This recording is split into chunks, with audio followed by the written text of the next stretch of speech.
What is going on, everybody? This is Seventh Man Podcast back for another video. I'm Chris. And I'm Kevin. And guys, if you haven't already subscribed to the channel, please do so. We post podcasts. We're going to try to get some vlogs up and going if we can, and then we're going to be doing another trick shot video coming soon. But today, we are going to be talking about the teams in the NBA that have surprised us the most thus far, and we're just going to get right into it. And Kevin, what team are we talking about first? All right, so the first one we're going to talk about, they've surprised us both, is Boston. So when you look at the 12-2 record, coming into the season, that wouldn't have been too surprising. They were Boston. We both expected them to be a 1 or 2 seed. I'm pretty sure, or maybe a 3 seed. Yeah. But then Gordon Hayward got injured 6 minutes into the season, and we're like, wow, they're gonna have a tough time getting the 4 or 5 seed. Mm-hmm. And then they start at 0-2. And so basically confirming that we were on the right track to be right. Yeah, they aren't going to be a great team. And then they go and win 12 straight. They're 12-2 right now. They just won tonight. Yeah. They have the best record in the NBA. They're killing it. And it's surprising. I think one of the big things is they're playing really well defensively as a team, and Kyrie Irving is actually playing pretty well defensively. Yeah. So shocking the world. I'm just going to get it out there for you guys right now. If this I don't think it will keep up on this track. Not this way, but I still could see them win 55 games again. But it is impressive to watch what they've done so far. Yeah. And without Gordon Hayward and with the team that they got and the young talent and the roles taken by Jaylen Brown and Jason Tatum, it is it's shocking to me and to you because we did not expect it. To have a 20-year-old and a 19-year-old starting and go 12-2, that's impressive. Very impressive. You don't see that all in the NBA. I didn't expect it at all. You don't see that all in the NBA, really. No, it shocked me. So, kudos to them, though. Kyrie's killing it over there. He's being really consistent, and Al Horford is doing great. He's playing both defense and offense perfectly, in my opinion. He always does. Yeah, he's just a solid, consistent player. He's just picked up that slack, though, that they didn't have in those first 2 games. So it's just like, oof. So, I mean, there's not much more to talk about there, but other than just, like, give him a pat on the back. Yeah. So that's Boston for you. They surprised us.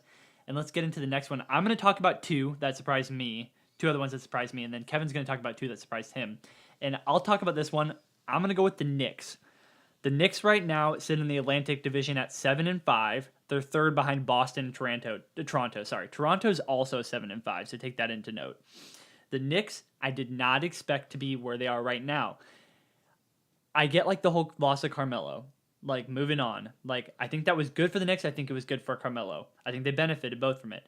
The Knicks, I expected to be probably around, like, 4 and, like, 8 or something like that. Porzingis has been phenomenal. Tim Hardaway Jr. has been consistent to this point, something that we haven't seen from him. Also, just the role players have stepped up, and Enes Kanter has played well. So, if they can keep it up on this track, I see the Knicks going maybe as a 500 team, in my opinion. I don't think they might barely get above it, but if they can stick like that in the East, they could make the playoffs. So they have surprised me as a team in the East. I didn't have them making the playoffs. I don't think you did either. No, they weren't even like they weren't on your radar for me. Yeah, wasn't on my radar at all. So, like right now in the conference, they are 6. They're 6. They're tied for 6. They're tied for the 4th. No, they're tied for 4th. Yeah, with Washington and Toronto. So it's very early in the season. We always say this, but we like to make our predictions. I didn't have them in the playoffs. Right now they are. So we'll just see how that one plays out. Yeah. All right. So my first surprising team, they're in the West, and that is Denver. The Nuggets have played really well. They're 8-5, and I think that is not particularly surprising to me because I did see them doing well, but they've been playing very well. Just kind of really showing their potential. Jokic he's kind of been a little bit of both, where he's had some really bad games where he puts up like 5 points, and then he's had some amazing games where he controls the team, and he's just the complete offensive player that we think he's going to be. And in all fairness, I did pick him as most improved in my opinion. Yeah. And I can still see that happening. I could see it too. I'm sorry, continue. Yeah. Just really impressive what they've done as a team. And you picked Mike Malone as the coach of the year. I still could definitely see Mike Malone being Check that video out. Check that video out, guys. Yeah. Our what is that? First video. Our was it the award predictions? Yeah, award predictions. I just think it's a good all-around team.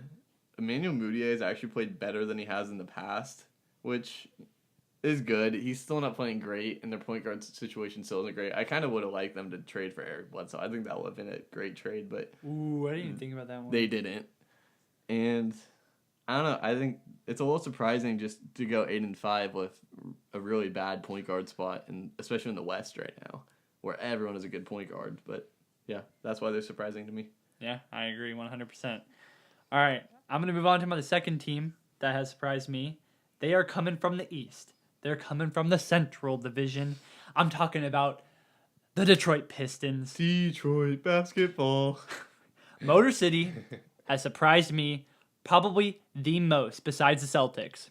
Okay, right now they are sitting at 10-3. They're sitting at first in the Central, and in the East, that is second. So when we're looking at Detroit, the team has a good starting lineup. When you have Reggie Jackson, Avery Bradley, Stanley Johnson has been starting, and then you got Tobias Harris, exactly, and then you got Drummond. Good starting lineup.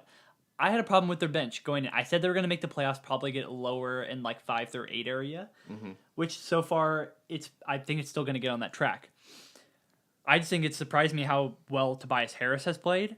I think it surprised me how well Drummond's been doing okay. He's been hitting his free throws. That's the only thing you see. That's the only thing you see. You go to ESPN, Drummond, 13 of 14 from the free throw line. You're like, what the hell is this? That's the one thing that's like really held him back from being an all-star level center. I don't know if he's ever made the all-star game. No, he hasn't. He hasn't. But I think that's what's really been holding him back from just being a really high-level, almost elite center, is the free throws. He's good at everything else that you want from his kind of center. Like, he can't shoot, but that's not really...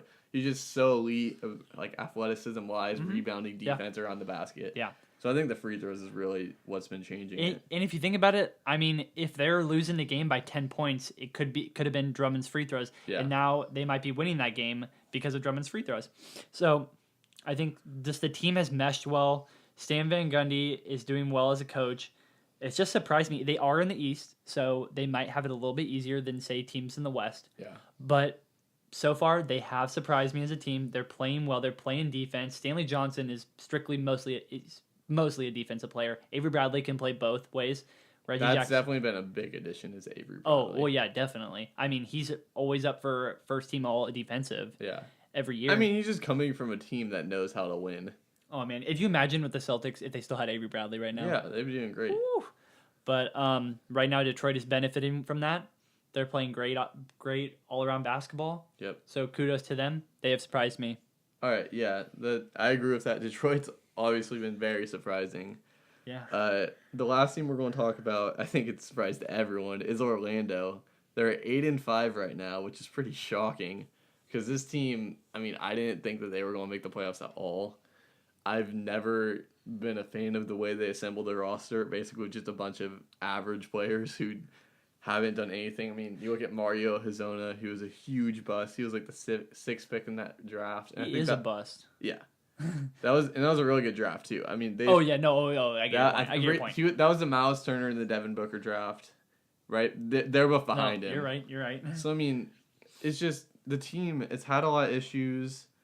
I'm pretty sure their GM got fired a year ago. It's just this team did not have a lot looking up for it, and they go off and they start off 8-5. I think they started off like really hot. They were like 6-1 or something at one point. Yeah. But I think the main reasons for this is, first of all, Aaron Gordon. He's been hitting his threes, which he's never done. Huh? Yeah, 48%, right? No, I was saying Fournier. Oh, Fournier too. Fournier, he isn't really...